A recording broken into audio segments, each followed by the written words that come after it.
My name is Patrick J. McGinnis, and I coined the term FOMO. That's short for fear of missing out, and it's why some people end up following the crowd. But we're not like them. We're part of a new species that isn't afraid to do things differently. I call us FOMO Sapiens. And this is the show where you'll meet people like us, phenomenal FOMO Sapiens, to learn how they find the courage and the ideas to live exceptional lives. FOMO. FOMO. Hey everybody, welcome to another episode of FOMO Sapiens, the show for people who don't just follow the crowd, but instead take their own path to success in business and in life. I'm your host, Patrick J. McGinnis, venture capitalist by day, author and podcaster by night, and FOMO Sapiens 24/7. I got a total FOMO Sapiens on the show today. We're talking about not following the crowd. This guy made his own path, and it's a great one. His name is Zameer Kassam, and he is the CEO and chief designer of Zameer Kassam Fine Jewelry. And this guy went from spreadsheets to gemstones, from PowerPoint to pearls. I could keep going all day. Now, the story here is pretty cool. With a background as unique as the jewelry he designs, Zameer started out on a totally different path. He was at McKinsey & Company.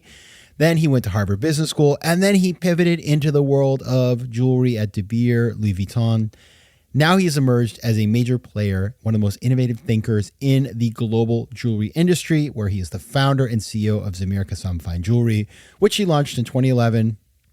Here's the thing. This company is based in Manhattan, but it caters to people worldwide, and it makes waves. And in fact, in February, Zameer placed third in Vogue magazine's annual list of the most quote-unquote dream-worthy engagement rings, ahead of brands like Van Cleef, Graf, and David Yurman.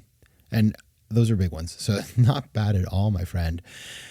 Not bad for a brand that started just about 10 years ago. Pretty impressive. And you're going to hear today the story. And this is, again, like last week's show, this is about getting inside the head of an entrepreneur and understanding the decisions that he has made along the path, leaving the safe place, the McKinsey & Company of the world, great place, MTV, places like that, and then jumping off into the world of entrepreneurship. And it has not always been easy, of course. Very hard times, particularly the pandemic, which we get into right off the bat. So you're going to love the story, and you're going to find it super inspiring. I certainly did.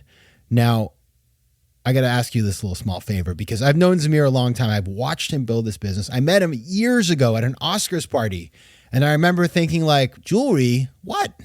How does one do that? But he has built and built and built.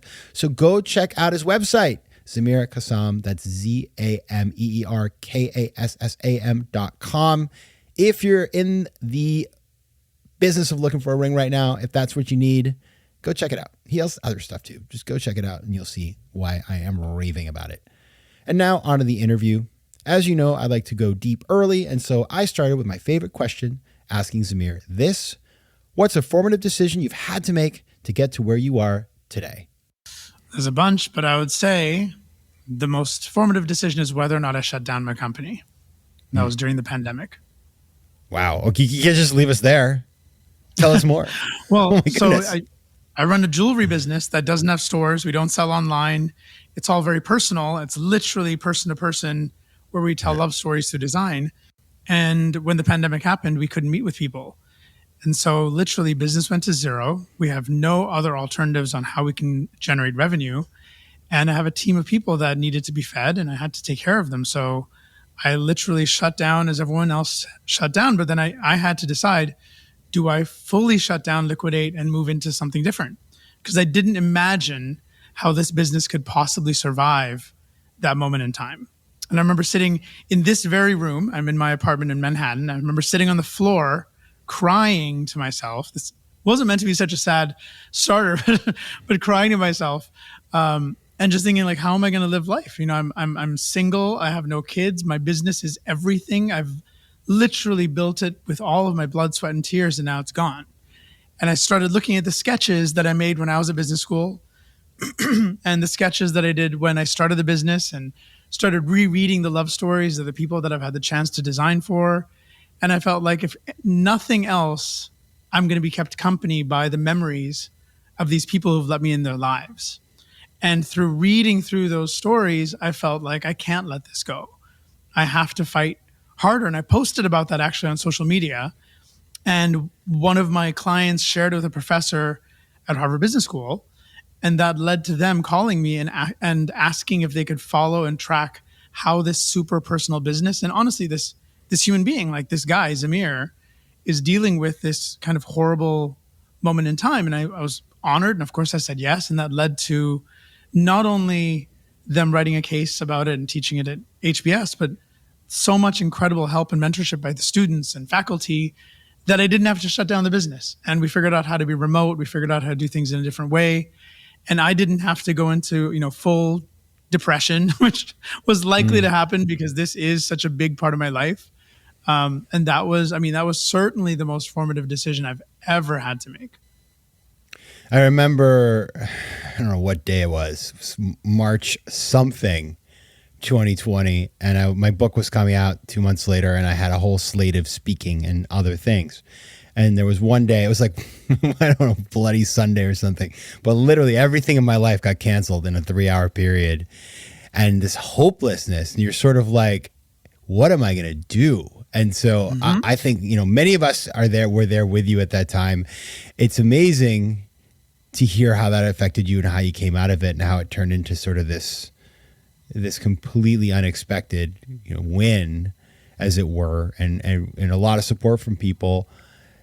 And we'll talk about that because your business is very different. And I'd love, first of all, everybody, just so you know, Zameer, good old Zameer, it's 4:30 p.m. in New York City. Zameer's got a champagne out because it is somebody's getting engaged somewhere. And that means, there's joy in the world. Yeah. I mean, if we're not going to celebrate, what are we going to do? We got to celebrate whenever we can. Well, unfortunately, all I have is like LL Bean Nalgene with water in it, but I am emotionally drinking champagne. Let's talk about your business because every time I tell people about what you're doing, it's different. What is the product and what is the process that you go through? Yeah, well, look, I come from a background where my parents had jewelry stores. And I remember waking up every day, sitting in the stores and waiting for people to walk in and buy a ring and propose. And it was a beautiful thing to be part of their lives when they're celebrating these milestones, but it always felt so sad and transactional. And then many years later, I did a bunch of different things in the jewelry industry and outside the jewelry industry. But I realized that what I actually love the most is not the idea of a diamond or a band or an earring or anything like that. It's that there's someone, a human being who loves someone else enough that they want to present something that shows that love and gratitude. And I honestly felt like everything I was doing in every part of this industry was not enough. Like it kind of sucked. Like the best thing we had to offer was a bigger, more expensive rock on another generic band. So when I started the business, the idea was that we could create pieces of jewelry that secretly tell the story of how someone feels about someone else. And it doesn't have to be obvious in the design. It can be completely hidden. So gemstones that are hidden on the inside of the band that tell the story of the moment that he knew she was the one for him.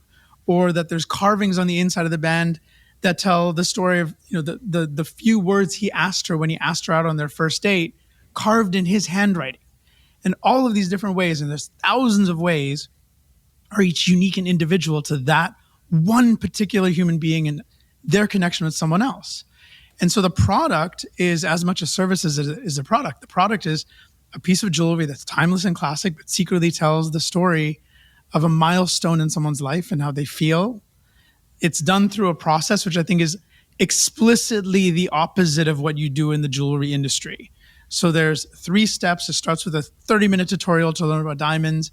Then there's a conversation, which we call the discovery, which is not unlike this, Patrick, where someone is sitting across the table and we learn a little bit about their relationship, like the basics of how they met, how they fell in love, only with one person, not the couple, because we always want to make sure that we get the undiluted version of how someone feels. It's like the newlywed game. I love it. Yeah. That's why you don't do it with a couple. Like when you talk to 2 people, you always get the lowest common denominator. When you talk to one person with no one around, maybe a glass of champagne or scotch, and also ideally when they're a stranger, you'd be surprised at the beautiful things they share about the person they love, and typically things that they've never shared with that person. And so we learn those in the second step, and that takes me to the third step, which is where my storytellers, which is our client-facing people, will share the sketches that I've made that tell the story in different ways, almost like a menu of options. and then diamonds that are from the low end of the budget to the high end, whether it's $5,000 or $50,000 or whatever it is. And that's when the person decides on how their story is going to be told. We pull the trigger and we make the piece of jewelry here in New York. And you can imagine, like, there's no like trying rings on. There's no surfing the internet and looking at different, like aggregators. It's all person to person, human to human.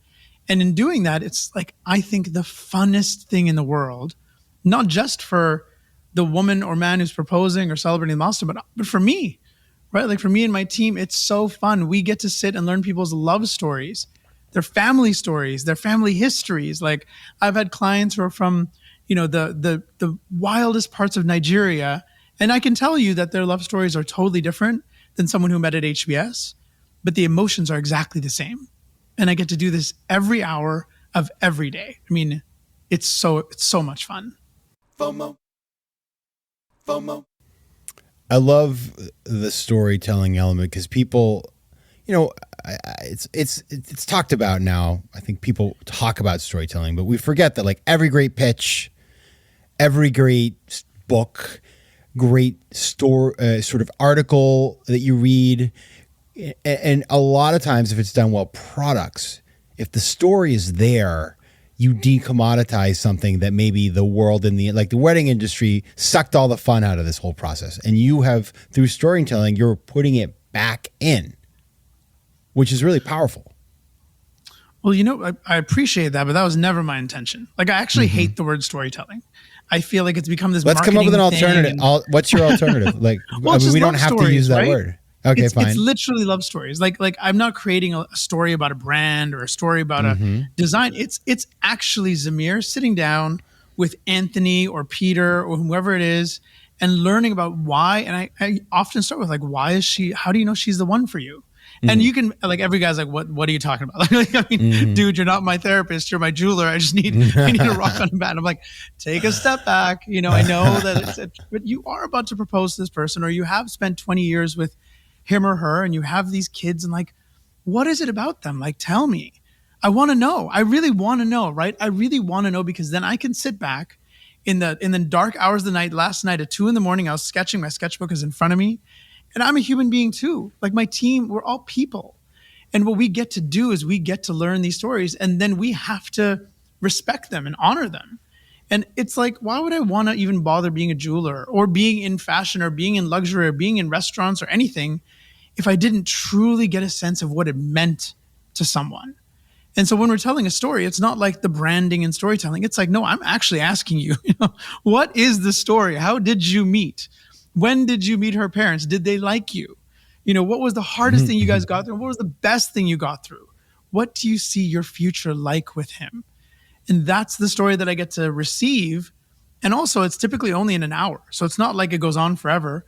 In 1 hour, you'd be shocked how much I can learn. And then I sit down and I put on some music and I pour myself a glass of champagne and I get to sketch that story into life. So it totally does create a very different experience than the industry. I do think that rings became a commodity, and I also stopped caring about it. This is a way that I feel like I love it, and I will always care about this. Like I will do this until I die. Yeah, it's less about the object. I mean, the object is a vessel for a lot more than just how many carats you have. Now, Zameer, you come out of a pretty classical business background. As you mentioned, you went to the business school up at Harvard. You did your undergrad at the business school at Ivy in Canada. Shout out to Canada, everybody. And then you worked at McKinsey & Company, which is, it's like consulting. It's a great firm, but it's kind of like that's a middle of the road kind of thing. Not a lot of people coming out of there starting jewelry businesses. People start companies. It's not like, it's an entrepreneurial place, but you had this kind of different idea. When did you get the idea? And how did you figure out how to actually go out and do it? Well, look, I feel like the McKinsey time and my time at MTV, where I was working in M&A in India, like totally different worlds from where I am now. But the lessons were like massive. I learned how to listen actively at McKinsey and how to work closely with small teams of people, and then how to tell a story, right? Like for better or worse, in consulting, you learn about being succinct, you learn about using time effectively, and you learn how to tell a story in a minute if you have a minute with a client. And that was pretty formative when I think about what I do now. At MTV, I got the chance to work with creative people. And like, I mean, creative people, like not people who are creative and so no offense, but like people who are creative in finance or people who are creative in, consulting. I'm so creative. I added an extra cell to that Excel spreadsheet and I colored it green. It's so colorful. I'm not kidding, right? Like that's how people, but these are people who like, they dream the dream. Like you wake up and the next day they've created an entire concept for a show that's about Martians that are landing on this place in a different language. And it's like, and remember, it was MTV, Nickelodeon, and VH1. Most of the content I worked on was Nickelodeon. So really creative people. And I think that made me realize that the world is full of so much talent, so much excitement, so much visual and like audio visual beauty that we just don't get a chance to. I definitely didn't get a chance to interact with. And I never wanted my life to just be spreadsheets and, clients and all that. So those are seeds that were planted. What I didn't know is how do I create a business out of this or a life out of this? And so that's when I applied to business school and I got in. And for you, and I know, Patrick, you know this because we do share some Canadian history, but my parents were refugees from East Africa. They were thrown on planes in Tanzania. They got to Canada in 1971. They worked as, 7-Eleven attendants like Abu in real life. So the idea, my parents didn't go to college. My brothers didn't go to college. The idea that I could go to Harvard was not like wasn't like a strategic, that's what I'm going to figure out. It was like a dream for my ancestors kind of thing. I worked my butt off. And that's why it didn't make sense really because I didn't know what I wanted to do, but I really wanted to get in and I really wanted to have that call. And it was midnight in India and I called my dad and I told him I got in and I cried and he cried. And like, I remember just feeling like, okay, now, what do I want to do? And against all odds, I felt like actually I want to be in jewelry. And my parents were like, are you kidding? Like you grew up in a little jewelry store in Vancouver. I was selling Mickey Mouse watches as an 11-year-old. Like I can and should have moved on from that, but it was ingrained in me. I wanted to be in jewelry. And so it was at HBS that I decided I wanted to go into the industry. I didn't know how. And so I ended up getting an amazing summer internship in London. My friend Imran Ahmed, who runs Business of Fashion, actually connected me with this woman, Aliyah Nedengadi, who was running De Beers Louis Vuitton's marketing. And she took me in as a summer intern, unpaid, which by the way was crazy to say, but I did an unpaid internship. That's amazing. Yeah. That is because you could have made like 15, 20K. That's what people get. And you went in and you didn't take anything. I mean, you didn't get anything. That's a commitment. No, and on top of that, 2 years in working in India was rupee salary. So like I wasn't coming in with any savings. Let me tell you that. But ultimately I had an amazing time working in the jewelry industry again. I still wasn't sure what I'd do. I got a full-time job working as the head of bridal and classics for De Beers Diamond Jewelers, which is part of LVMH. Incredible experience. I mean, Patrick, I was a kid from Vancouver who was working in LVMH, fresh out of MBA. One of the only people that I knew who got a job like that and who had a passion for it. So I was a bit of a poster child. I got to learn about marketing from LVMH and diamonds from De Beers and go to the mines in Botswana and all this amazing stuff. And I was like, yes, like, wow. Except every day I'd feel my soul getting more and more crushed. I'd come home and I'd feel so empty. And I absolutely don't want to make any mistake. It was an honor. It was an extraordinary honor to work for these incredible companies. But luxury goods is all about, it's all about creating a dream, but then pricing that dream at ever increasing pricing, making the product more and more generic, at least at that time and in the jewelry part of the industry, also finding ways to bring the cost down. And it just felt like we were becoming more generic, more transactional. And when a guy or a woman walked into the store and bought a ring to propose to the one that they loved, it just made me feel so damn sad that it was the same SKU as every other person in every other store all over the world. It's like, we have to do better. And that was when I knew one thing, Patrick. I knew that I wasn't happy. I actually flew here to New York on a work trip, and it was Newport, my classmate from business school, who said to me, she's like, oh, you seem like, kind of down. And I'm like, no, everything's great. And she's like, but you look a little deflated. And there was a bowl of ramen in the East Village and it was steaming. And I remember just starting to cry in this like bowl of ramen, like uncontrollably. And I was like, I don't think that this is what I thought it was going to be, but I don't know what else I would do. And she, like any amazing friend I think would do, was like, just quit and come here. And so I literally quit the next day. It was a few months before my bonus. So I had a $160,000 student loan, which I didn't get any chance to pay off any of. Couldn't call my immigrant parents and tell them that I quit a job with no money. So I couldn't tell them I had nothing. And so I slept on a couch in the East Village for 7 months. And it was during sleeping on that couch with Newport and her 4 female roommates. And I say that because 1 bathroom, 5 of us, and I take my time in the bathroom. So it was not a pleasant experience. I loved them all. It was then that I started to meet people who would ask me to design a ring for them. And I remember one of my classmates, Simon, was like, well, would you design this ring for Pooja? You know her. And I was like, well, of course, it's a, round diamond on a band. It's not rocket science. But like, humor me. Like, why do you want to marry her? And as I said earlier, he was like laughing. He's like, dude, what are you asking me? I was like, well, let's just remind me, like, how'd you meet? How'd you fall in love? And ultimately got to the story where he shared that they were on a trip to the Algarve in Portugal. And they're sitting on the sand right on the coast. And like, it's super romantic. And he's like, wow, she's smart. She's beautiful. I'm having fun. But like, man, I really want to surf. So he like turns to her and says, hey, Pooj, this is you're great, but can I just meet you at the hotel in like 3 hours? I just really want to go surfing. And she looks at him and she's like, I will school you on the waves.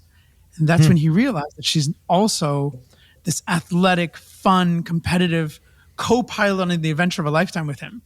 And so then he, as he shared all these bits of the story, we created prongs that told the story gently of where she's from in India. And we had little gemstones of his British heritage. But on the inside of the band, touching her skin, we carved the exact surfboard that they were surfing on in the Algarve. And we put little gemstones on that surfing board that told the story of some other parts of their relationship. And that was the first ring that I ever made that told a story. And when she and I spoke about it afterwards, she was crying. She was so happy. And I'm like, Pooj, like, is it the diamond? Is it the design? She's like, no, I don't care. Like, I literally could have proposed with a blade of grass. It's that he took the time to tell you about Portugal. Like, first of all, he's a busy guy. And second of all, he's not, quote unquote, that romantic. It's like our personal story. And he shared that with you. And that was when I knew, and I get goosebumps right now, right? Thinking about it. I'm like, this is what it's about. It's about enabling love. It's about giving someone a chance to say the things that they can't say in a way that someone else will never forget. FOMO. The story here, I want to go back and trace the whole thing before, because what I'm hearing from you and what's special because is that you're doing the process that people don't necessarily talk about, but is a series of steps that maximizes your chance of success. Like, it's still entrepreneurship. So the chances that you succeed, we'll see. But you had this vision. It was deeply tied into who you are as a human being. You then go out and have the humility to work in the industry unpaid to get your foot in the door. I mean, this is like some stuff out of like, Horatio Alger, although apparently he was a bad guy after all. But, the concepts are there. Google Horatio Alger if you want to know more. And then you go out, you work in the industry, you get experience. You see what the industry is doing well and what, in your opinion, is missing. And then you go out and you figure out something that solves the problem that you have noticed. And you come out and you then do your workshopping at MVP. Well, it's more than an MVP, but you sort of figure out the product with an initial customer. You go deep, you produce something, and that is your first win. And it sets you up to have a case study, a great product, evangelists, people who believe in what you're doing. And from there, you start launching your business. Is that a fair encapsulation of how you got started? Not at all. I appreciate it. I love the way you look back and you connect the dots in this beautiful, masterful way. It's not supposed to say no to me on my show, but keep going. Keep going. No. So, no, let me share. There's a few things that I think are important. So first of all, I didn't have a vision of how I could solve a problem that wasn't solved. I was just miserable. Like, Patrick, I was miserable. I had, there's 8 hours of work, 10 hours of work, 12 hours of work if you're working. And I was miserable for all of them. And so what I was solving for is like, how can I be happier? What can I do? And so that's why the business started as a hobby.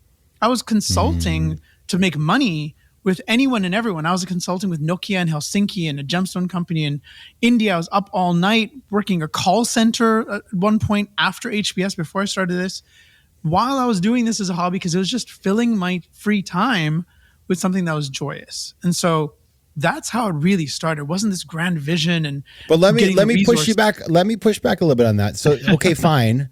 But let me ask you then. So what you just told me is you're solving a problem for you, but the product you designed was a solution for other people's problems. So then, I hear you, but there was something in there that you saw something that was missing, because otherwise you would have never designed a product that addressed it. Totally. No, that it is totally fair that I felt like if I were the guy, typically guys, I don't mean to be heteronormative, but like if I'm a guy buying a ring, it sucks. And if I'm the guy selling the ring, by the way, it sucks.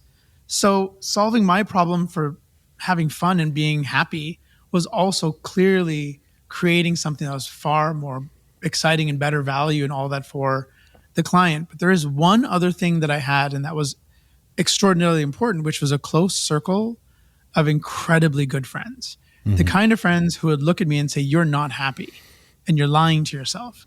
And the same friends who would say, wow, you're really happy doing this thing. I'm going to help you. I'm going to call my mom and force my dad to make a ring for her the way that you do this so we can test this out. I'm going to call up my sister and have her call the people at Vogue and have them interview you, because you don't have a press person, you don't have a publicist. It literally was this close group of friends who led to everything. And I think that was a significant success factor in where I am today, even though it's still a small business and all of that, but I don't think I'd have it without those incredibly supportive friends.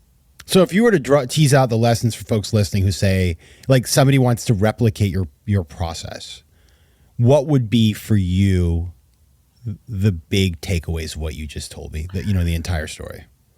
Well, I think three things, starting with self, right? Like number one, again, I'm spending all my time doing this, and I can only speak for myself. I love it. And if I didn't love it, I would hate it. Like if I don't love something at this age and stage in life, it really sucks, because the opportunity cost is the person you love and your family and your parents and all the other things. So I would start with like, what do I really love? Right. And if founder product fit, right? It's all about that fit between the founder and what they do all day. And passion behind it. And there's some element of purpose. Like, do you feel like you're living and doing something that's actually bringing the world and people joy? For me, that's important. So that's number one. Yep. I think number two, let's be clear. This is a business, right? This is not a non-for-profit. I'm not doing this as a side hustle. This is a business. So the business model has to be designed to support this thing that you love. It can't falter. You can't have it all. And so the idea of not having stores, doing no marketing, having no inventory, so that I don't have to get overwhelmed with the debt that jewelry companies do, and I don't have, that has to be crystal clear, which also means that when I get these extraordinary moments in time, like if Neiman Marcus wanted to have a line of jewelry that I would design for them, which I was having these conversations with them. And by the way, Patrick, again, little Zameer from Vancouver, down in Dallas, I was like drunk on the excitement. Yeah. But then ultimately I had to sit back and say, no, like that doesn't fit with the business model. But then the third thing I would say is to get started quickly, to test things out. Like the whole idea of building a business plan, finding the investors, product market fit, it's so long in this day and age that I would just try with a small product and see if someone buys it. If it's a service business, see if someone wants the service. Even if it's like $100, $1,000, even if it's starting with a friend, but then go to someone who's not a friend and make sure they pay for it. Because it's those real life moments where I made the first ring for Simon, I made Newpor's mom's earrings, I made that piece for Lorena. Like in every single real moment where money was exchanged for this thing that I'm offering them, it's when I learned the lessons. It's when I got better and better and better. And again, we didn't take on debt. We don't have investors. So this was very much funded by and designed by my first customers, the first clients. So if it's a business like mine that someone is thinking of starting, and please, by all means, please do. And if you're in jewelry, do it also, because the world could use more thoughtfulness. I would just get started with something small and learn in a steady, beautiful, enjoyable pace. Yeah, that's the really hard part about it. I think about this a lot these days, is that when you leave the corporate world, like most people when they leave their job are pretty darn happy. And so you have that excitement. We're going to start this thing, and you get working on it, and you're doing all the stuff, and you're putting together the way, you're getting all the basic stuff to get going. And then there becomes this moment when it's sort of like, are we going to go live or not? Are we going to go tell people about this or not? And it's scary because, especially if you're a first timer, when you've been around, when you're like an entrepreneur already, like you're willing to go out there and put things out there that might be, sort of half cooked, but know that you can sort of we're putting the plane together as it's taking off, and you'll like figure it out once you're, in the air and stuff. But when it's your first time and you have never done this before, and you are afraid of failing, and you're afraid of messing up your personal brand, and you're afraid of letting down people and all that other stuff, like that part that you just talked about, which is the getting started part, I think that's the big challenge. I mean, how do you think about that? Oh, I totally agree. I mean, for someone like me, the pressure that would mount if I waited 2 years or 3 years and raised capital, that gives me like the heebie-jeebies just thinking about it. Because then I not only have my own reputation on the line, but I have others' reputation, others' money, like family and friends' money. Like that would be such pressure that I don't know if I would be able to launch and live out my passion in the way that I'd want. I think I'd have to have greater expectations for myself. And I worry that I might even crumble under those expectations. So I feel like the getting started can be such a hindrance. At the same time, and I love that this is FOMO Sapiens, and obviously you're wearing the FOMO cap. I get FOMO every single day about what could have been, right? Sure. Like I love my life, Patrick. I love what I do. But then I think if I were still at LVMH, would I have, I see the people that I was working with, and now they're like, CEO of this small jewelry brand that's somewhere in the world, or they've gotten somewhere really far in the corporate world after, 10 years, 15 years. And I wonder, like, oh, what if I'd done that? What if I'd taken the investment? What if I did the Neiman Marcus deal? What if I did the De Beers deal? What if I sold equity to someone and did something in the Middle East? But then every single time I come back, and this is where friends are helpful and clients are helpful, but they are the ones who are like, well, will you be happier? You might be wealthier, maybe not. You might have more impact because there's more people getting your product. That's a real positive to me. But will I be happier? And every single time thus far, I'm not close to anything, but thus far the answer has been, I don't think so. So on one hand, I'm happy, and I obviously advocate this idea of starting slow, being passion driven, steady. But I'm saying I still, to this day, Zameer, 20, whatever year it is right now, I still feel like I wonder all the time, what else could I have been, would I have done? But I continue to believe in my heart that I made the right decision. Yeah, there's a new book out that I have not read, so I'm going to quote a book I have not read yet, but I will read it. But I heard about it today over lunch, and it's by a professor at Harvard called Arthur Brooks. He wrote it with Oprah. Yep. And apparently what they talk about is the fact, it's about happiness, right? And they talk about the fact that happiness, the sort of the difference between what you have and what you wish you had is like the more you can close that gap is the way to increase happiness. And the easiest thing to do is to decrease what you wish you had.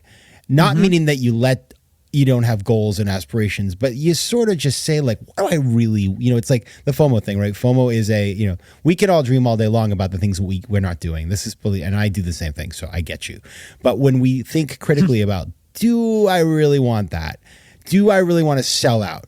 Do I want to do this thing? Would I have been happier in the corporate world working for somebody else where I can't be me all the time and be my awesome self and, make me a part of the product? It's like all that stuff. If you sit down and think about it for a couple of minutes, you probably end up lowering what you think you want to be much closer to what you're actually doing. Well, when I hear that, I think about like, what is the value of the things that I want, right? So if I think about wanting this bigger home or wanting this trip that I currently can't afford, well, I want that because I want to be able to entertain more. Or I want to have adventures. Well, what's the adventure? Well, I want to meet new people. What do I want to do when I meet new people? Well, I want to learn their stories. When I entertain people in my bigger home, I want to learn about them. I want to celebrate them. I want to know about, their love and their friends. Well, that all those beautiful things for me comes from sitting with my clients. Mm-hmm. It comes from my work. So if I sold out and did less of my work, I do it to get more money, to get more things, to bring me right back to where I am right now. And so it's almost like, what if I just focus on finding the source of those emotions versus the physical things that are meant to lead to those emotions? And when I go through that process, it's like sketch more, meet more clients. There's things in my day that do not bring me that joy. I do run a business, and honestly, I don't like running businesses. I do it because I know I can and I have to, and I've got extraordinary people on my team that I want to make sure are taken care of. But those hours of thinking about pricing and, HR, not as joyful as the hours I spend with clients. So I go through that exercise, but it leads me to change the way I spend the hours of my day. It doesn't lead me to want more or less things. But I think inherently it does lead me to want fewer things. All right, everybody. This is a man who could make you a ring that you will never, ever, ever, ever forget about. You will love it every day. So you should definitely check him out. You can go find out more about the business at zameerkassam.com. You can find him on socials at Zameer Kassam, especially Instagram. His Instagram, very well done. Zameer Kassam, founder of Zameer Kassam Fine Jewelry. Thank you so much for being here. Thank you, Patrick. I've always had so much FOMO of not being here, and now I'm finally here. FOMO. If you like today's show, please be sure to rate it and recommend it to your friends. And as always, you can find me on Instagram at Patrick J. McGinnis, on Twitter at PJ McGinnis, and on the web at FOMOSapiens.com or PatrickMcGinnis.com, where you can get all kinds of free resources to live a more decisive and entrepreneurial life. FOMO Sapiens is recorded in New York City. Theme music is by Mike McGinnis, and editing and post-production is by Josh Elstro. If you like today's show, please be sure to rate it and recommend it to your friends. And as always, you can find me at FOMOSapiens.com and at PatrickMcGinnis.com. To advertise on FOMO Sapiens, reach out to contact@FOMOSapiens.com. FOMO.